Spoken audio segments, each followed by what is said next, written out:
नमस्कार मेरे प्यारे मित्रों, आज हम लोग स्क्वायर एंड स्क्वायर रूट से संबंधित प्रश्नों को हल करेंगे। आइए हम लोग देखते हैं स्क्वायर एंड स्क्वायर रूट से संबंधित वैसे प्रश्न जो एग्जाम्स में पूछे जाते हैं। आइए हम लोग देखते हैं।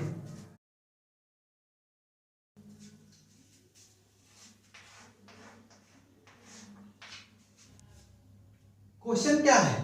निम्न में से कौन सी संख्या पूर्ण वर्ग है अथवा कौन सी संख्या का पूर्ण वर्गमूल निकाला जा सकता है? चलिए हम लोग ऑप्शंस लेते हैं।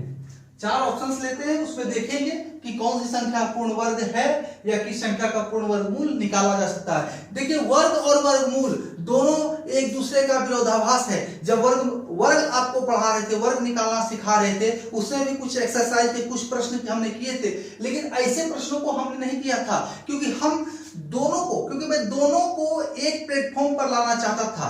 क्योंकि वर्ग और वर्गमूल दोनों एक दूसरे का एंटो है, विरोधाभास है। वर्ग जो है बढ़ाता है किस संख्या को, और वर्गमूल जो है पुनः बैकफुट पर लाता है। जहां से संख्या वर्ग बनता है वहीं पर जो है वर्गमूल उसको लेके खड़ा कर देता है। जहां से प्रारंभ होता है वर्गमूल का अंत भी वही होता है। वर्ग का प्रारंभ ही वर्गमूल का अंत है। चलिए हम लोग देखते हैं। सबसे पहला क्लाउज मैंने जब आपको वर्ग बताया था, उसमें आपको मैंने बताया है कि किसी भी संख्या का इकाई अंक अगर 2 हो, 3 हो, 7 हो, 8 हो, तो वो संख्या कभी भी पूर्ण वर्ग नहीं हो सकता है। यद्यपि वो संख्या पूर्ण वर्ग नहीं होगा तो उसका वर्गमूल भी पूर्ण नहीं निकाला जा सकता। तो देखिए यहां पर क्या है, 3 है, ये तो खत्म हो गया। यहाँ क्या है, 2 है, ये भी खत्म हो गया। यहाँ क्या है, 7 है, ये भी खत्म हो गया। यहाँ पर 9 है, इसके चांसेस हैं यही होंगे, चांसेस नहीं, यही होंगे। हमको इसको फिर निकाल के देखना नहीं कि ये पूर्ण वर्गमूल निकलता है कि नहीं, इसका ये किस संख्या का पूर्ण वर्ग है कि नहीं है, चेक ही नहीं करना है। हमें ऑड मैन को आउट कर देना है, बाहर कर देना है, हमारा आंसर खुद ब खुद प्राप्त हो जाएगा। ऐसे प्रश्नों में हमें जो है 4 में से 3 को बाहर कर देना है, जो कि इजिली बाहर हो जाएगा, और एक हमारा आंसर हो जाएगा। दूसरा क्वेश्चन, सेम क्वेश्चन आपको तब तक प्रैक्टिस करवाया जाएगा जब तक कि आपको पूरी अच्छी तरह से समझ में नहीं आ जाए, आपके अंदर जो है ये एक घर नहीं कर जाए कि यही होगा, ऐसा ही होगा, क्यों हो रहा है ये भी आपको पता होना चाहिए। चलिए देखिए, सेम क्वेश्चन है, निम्न में से किस संख्या का पूर्ण वर्गमूल निकाला जा सकता है, या कौन सी संख्या पूर्ण वर्ग है?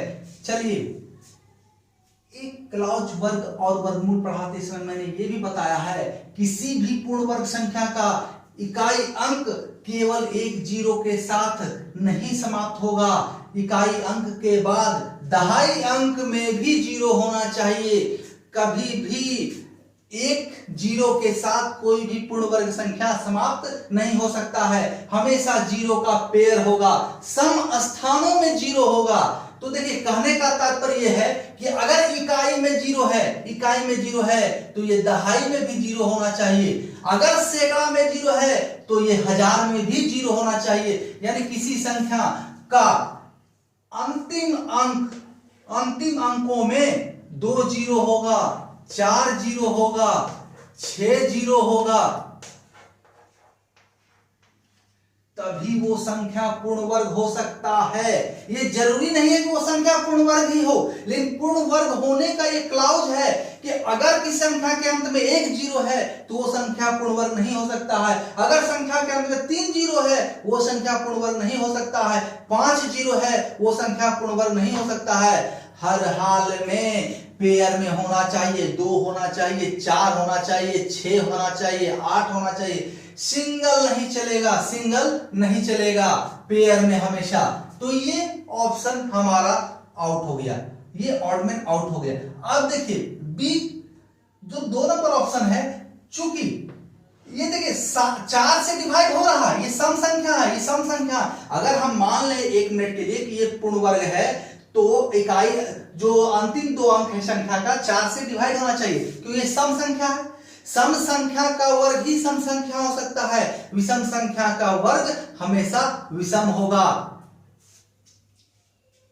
तो देखिए 28 जो है सम संख्या का वर्ग जो है सम, अगर पूर्ण वर्ग सम संख्या है कोई संख्या, अगर वर्ग है कोई संख्या तो उसका अंतिम दो अंक इकाई और दहाई का स्थान का जो अंक है वो 4 से डिवाइड होगा, और 4 से ये संख्या डिवाइड हो रहा है, लेकिन चूंकि इकाई अंक पर 8 है इसलिए ये भी रिजेक्ट हो जाएगा, ये भी आउट हो जाएगा, क्योंकि मैंने आपको बताया हूं 2 हो 3 हो 7 हो 8 हो, अगर इकाई अंक पर ऐसे अंक हो तो वो संख्या कभी भी पूर्ण वर्ग नहीं हो सकता है। तो देखिए ये आउट हो गया।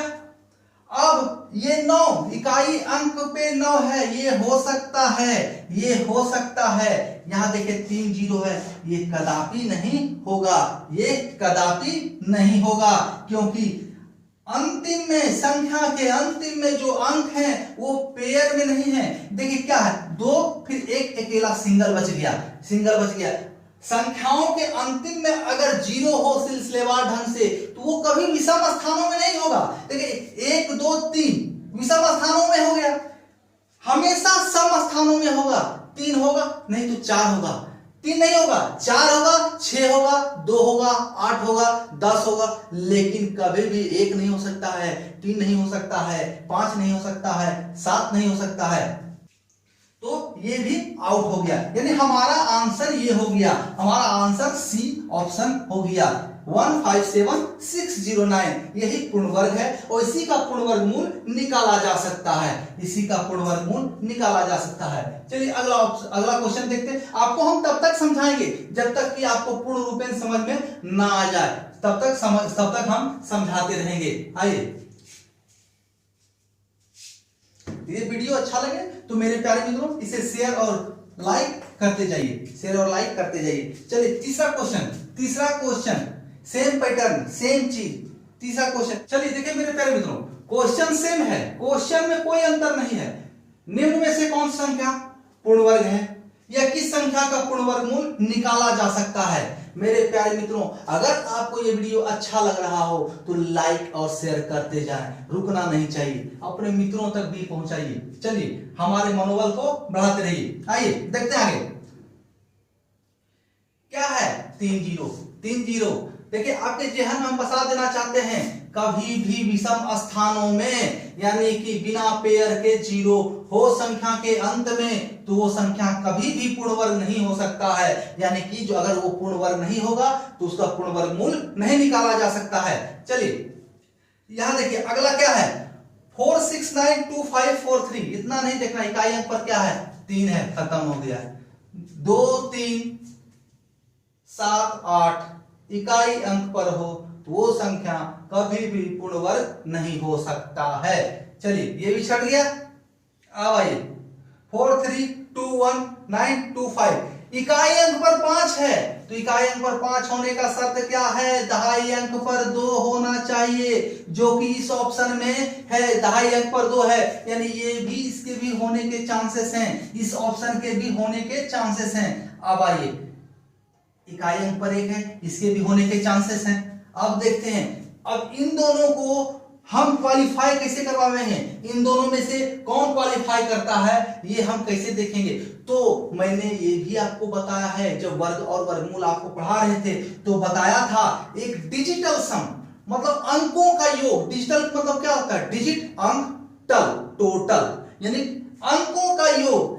अंकों का योग हमेशा अगर कोई संख्या पूर्ण वर्ग होगा तो अंकों का योग 0 होगा या 9 होगा। 9 और 0 अंकों का योग में 9 और 0 में कोई फर्क नहीं है, कोई फर्क नहीं, रत्ती भर का फर्क नहीं है।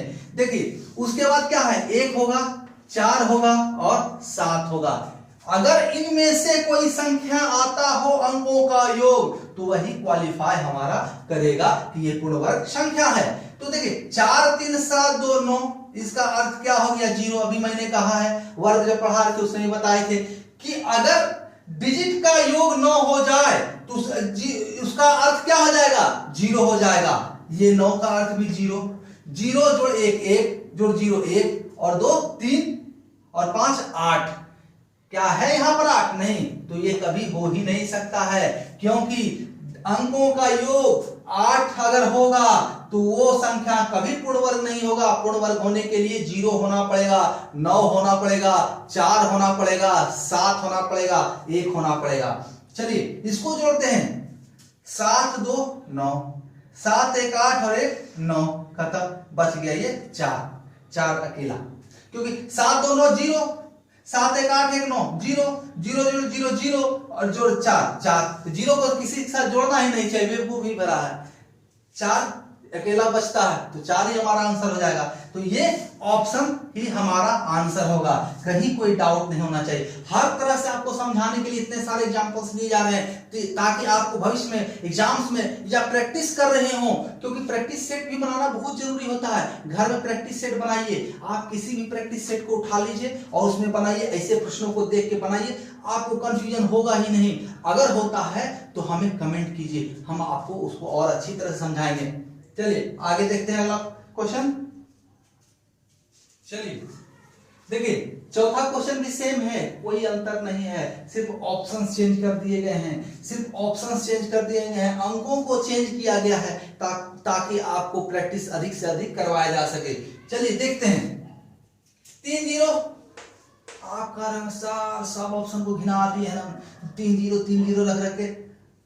अरे भैया ऐसे नहीं कर रहे हैं, तुम्हारे दिमाग में जो है ना बस जाना चाहिए, इसीलिए कर रहे हैं काम कि तुमको इतना दे दिया जाए, इतना बता दिया जाए कि एग्जाम्स में अगर ऑप्शन दिखे उसको छांट दो, दिखे और छांट दो। चलो आगे बढ़ते हैं। 0 4 ये होने के चांसेस हैं, ये होने के चांसेस हैं। देखिए फिर आगे नहीं मानेगा, आप भी कहिएगा सरो नहीं माने, कैसा कैसा ऑप्शन उठा ले आते हैं। दूध फिर सिंगल 0 आ गया, विषम स्थान में 0, यहाँ भी विषम स्थान में 0 था, यहाँ भी विषम स्थान में 0 लेते आए, ये भी छट जाएगा, ये भी छट जाएगा। इकाई स्थान पर फिर 3 आ गया, ये भी छट जाएगा, इकाई स्थान पर 3 आ गया। 2 3 7 8 कभी नहीं हो सकता है, कोई भी संख्या अगर पूर्ण वर्ग है तो उसका इकाई अंक इकाई स्थान पर 2 3 7 8 नहीं हो सकता है। तो देखिए अब देखिए, जो सम संख्या है अगर ये पूर्ण वर्ग होता तो इकाई और दहाई और इकाई अंक जो है वो 4 से डिवाइड हो जाता, जो कि यहाँ डिवाइड हो रहा है। लेकिन बात को समझो मेरे भाई, इकाई अंक पर केवल एक 0 है, जोड़ा नहीं बनाया है, पेयर नहीं बनाया है। आजकल तो कहीं जाओ रूम रेंट भी नहीं देता है, रूम भी नहीं देता है, कहेगा बैचलर हो, हम तो ना देंगे बाबू, इसलिए जोड़ा बहुत जरूरी होता है। चलिए यहाँ वही जोड़ा है, ये बिना जोड़े का आएगा तो ये कभी भी पूर्ण वर्ग नहीं हो सकता, वो पूर्ण होवे करेगा, बिना जोड़ा का कोई पूर्ण हुआ है नहीं ना। तो फिर चलो अगला हम लोग देखते हैं, अगला क्वेश्चन ज्यादा नहीं पकाएंगे, एक क्वेश्चन और देते हैं। चलो देखो क्या होता है, यहाँ पर क्या होता है कि देखो, इकाई अंक पर 6 ये तो होबे करेगा, ये तो होबे करेगा, इकाई अंक पर 6 ये होबे करेगा, मतलब चांस है कि होगा, होबे करेगा नहीं, चांस है, ठीक है। 90% है चांस, अब 10% में क्या होगा कौन जानता है। आजकल तो आदमी तो गारंटी नहीं है, तो क्वेश्चन में ऑप्शन का क्या गारंटी होगा। 7 है तो डायरेक्ट छट गया, ये 99 वर्ष का बुढ़ा है, कहियो चल जा सकता है, कोई गारंटी ना है, इसलिए इसको छाट दो। 7 2 3 7 8 इकाई अंक में हो वो संख्या कभी पूर्ण वर्ग नहीं हो सकता है। 5 देखो बोले बड़ा मजा आएगा, 2 ऑप्शन तो पहले आ गया कि हो सकता है, तीसरा आ गया कि हो सकता है, लेकिन अब इसको छाड़ देंगे हम, जहां 5 दिखे आंक को तैसे दहाई अंक पर चल जाओ कि यहाँ 2 है कि नहीं है। जैसे इकाई अंक पर 5 दिखे, देखो कि दहाई पर 2 है कि नहीं है, दहाई पर 2 नहीं है, तो ये छट जाएगा, ये छट जाएगा। अब बच गया हमारे पास 2 गो, अब बच गया हमारे पास 2 गो ऑप्शन। अब दोनों ऑप्शन में हमको तय करना है कि कौन सा हमारा आंसर होगा। अब क्या है, सम अंक है, सम संख्या है, ये जो संख्या है दोनों में से कोई पूर्ण वर्ग होगा। अब दोनों के दोनों सम है, तो दोनों अगर सम है तो अंतिम 2 अंक जो है 4 से विभाजित होना चाहिए, तो अंतिम 2 अंक दोनों में 4 से विभाजित हो रहा है, एगो 9 चौक 36, एगो 14 चौका 56, दोनों विभाजित हो रहा है, तो इसको कौन डिस्क्वालीफाई करे? एगो को दोनों में से, और एगो कौन सा क्वालिफाई करेगा? तो कौन सा क्लॉज है? तो डिजिट का सम, अंकों का योग। 9 बराबर 0 खत्म, 4 2 6 3 9 बराबर 0 खत्म, आ गया क्या? 6। तो डिजिट सम क्या हो गया? 6। तो क्या 6 होता है? नहीं, 0 9, 0 या 9 बराबर 1 4 7, ये होना चाहिए। तो ना 1 है, ना 4 है, ना 7 है, ना ये 0 है, तो ये छांट गया। अब देखिए ये आता है कि नहीं, हो सकता है मिस्टेक हो जाए, ये हो ना हो, तो पांचवा ऑप्शन हमको बनाना पड़ेगा, इनमें से कोई नहीं। देखते हैं, 4 6 10, 10 का एक रे बबुआ, 2 डिजिट में कभी रखने नहीं है, एक डिजिट में 10, तो 1 और 0 1, तो क्या हो गया? 4 6 10, 10 का 1, 1 और 6 7, 7 5 12, 12 का 3, 2 1 3, 1 2 3 होता है ना, 12 में क्या है? 1 और 2 है, तो 1 2 3। अब क्या? 3 और 6 9, 9 बराबर 0, तो ये आंसर हो जाएगा हमारा। कहा है क्लॉज का कहता है 0 हो या 9 हो, 0 9 में तो कोई अंतर नहीं है, 1 हो 4 हो और 7 हो, 1 हो 4 हो और 7 हो, तो हमारा आंसर ये वाला हो जाएगा, बी वाला हमारा आंसर हो जाएगा। चलो, बहुत बहुत धन्यवाद। आपको थोड़ा सा भी लगा हो कि ज्ञान का बात सीखने को मिला है, तो हमारे इस चैनल को लाइक करें, शेयर करें और सब्सक्राइब तो आपने कर लिया होगा, ये हमको तो भरोसा है। चलिए, धन्यवाद।